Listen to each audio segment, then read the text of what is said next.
Ciți, bun venit la un nou episod. Aici sunt cu prietenul meu. Salută-mă. Bună. Și astăzi o să ne jucăm un hobby. Să vedem dacă putem să îl trecem. Vino după mine, Mati, să iei o palma asta gratis. E gratis. Ai luat-o? Da, am luat-o. Acum ai aici, dacă ți apare, să poți teleporta. Nu mă apare. Stai, leac. Ia vino jos. Vino aici unde sunt eu. Trebuie să dai like și subscribe. Da, lasă de acum. Eu sunt deja sus, stai că încerc să vin la tine. Eu îl fac așa. Te-am văzut. Mă, ce caut un Eu sunt hack? aici, un piscă. Bă, de ce văd niște picioare? What? Mă, deci,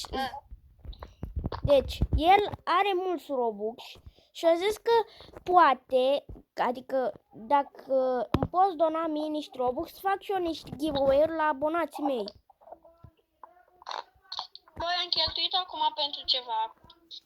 Dar când îți bagi săptămâna viitoare, că poate să mai bagi. Aș sper să mai bag.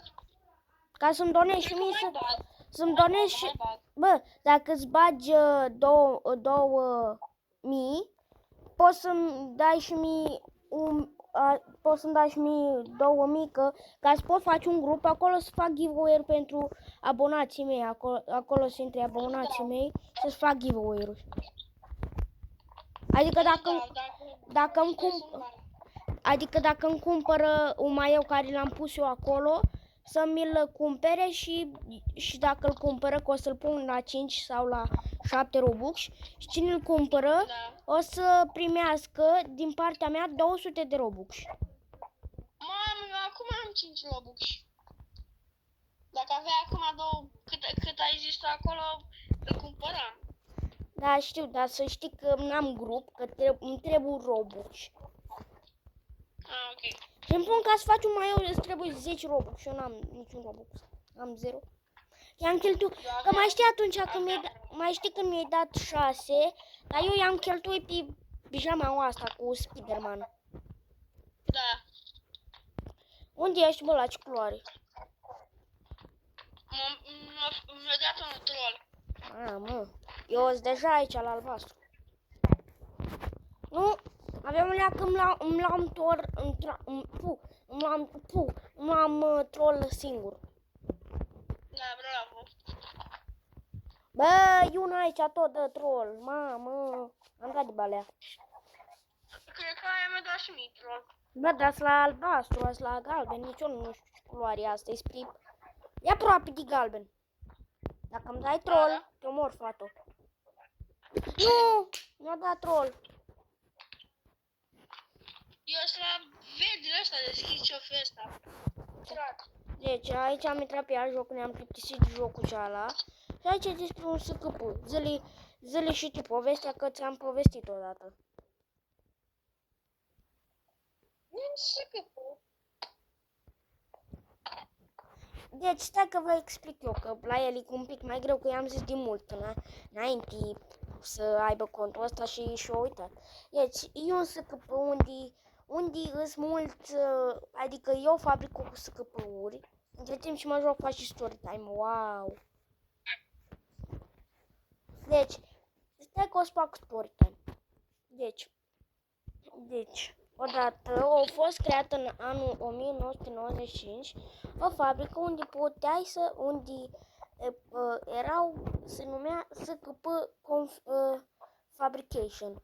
Nu știu, dar așa se numea Fabrication. Și apoi când s-au făcut multe experimente cu oameni.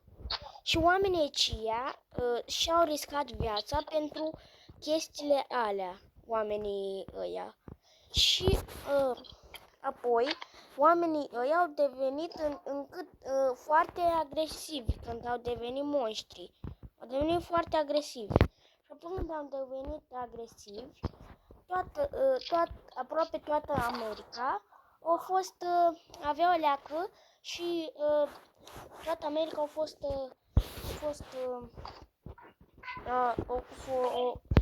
fost omorâtă de monștricii.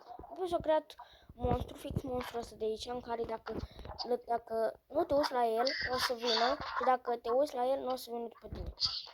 Gata cu story time, că nu mai știu multe. Bun, deci, hai să vedem. Bă, dar de ce ăștia tot închid ușele, le deschid? Deschid.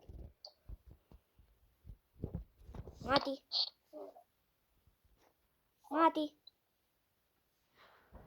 Ei! Bă, Matias! Bă, Matias, mă auzi?